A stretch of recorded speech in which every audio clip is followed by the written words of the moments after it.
İman деген emine?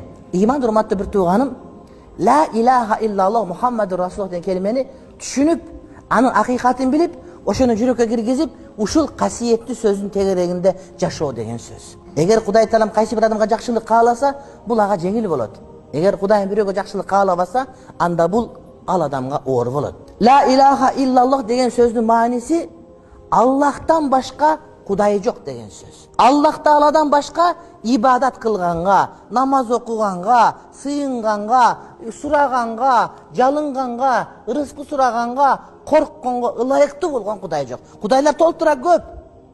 Ар ким каалаганын Кудай кылып алат. Бирок чыныгы Кудай бул жападан жалгыз Аллах Таала. Пайгамбарлар Кудай эмес. Алымдар, молдекелер Кудай эмес. Аксакалдар Кудай эмес. Чочконун башы Кудай эмес, уйдун өзү Кудай эмес. Тоо Кудай эмес, мазар Кудай эмес, базар да Кудай эмес. Кудай жалгыз өзү Аллах Таала Кудай. Анткени ошол ибадатка ылайыктуу.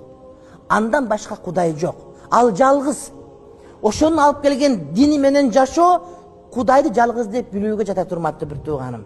Эгерде бир адам Кудай бар бир деп туруп, бирок анын жиберген дини туура эмес деп турган болсо, Кудай бар деген сөз жокко чыгат.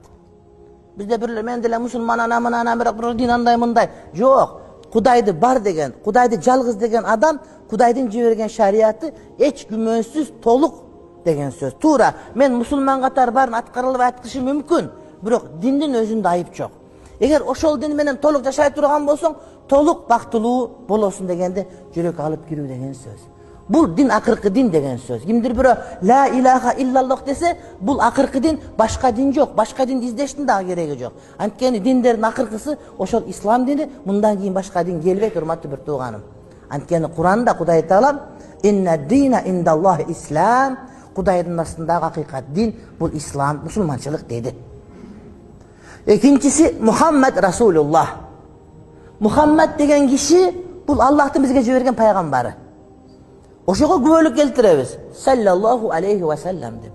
Анын мааниси менин жашоо тартибимдин бардыгы Мухаммед пайгамбардын тартиби менен кетет, ошону менен болот деген сөз. Мен колдон келишинче Мухаммед пайгамбардын сүннөтүн тирилтип жашайм.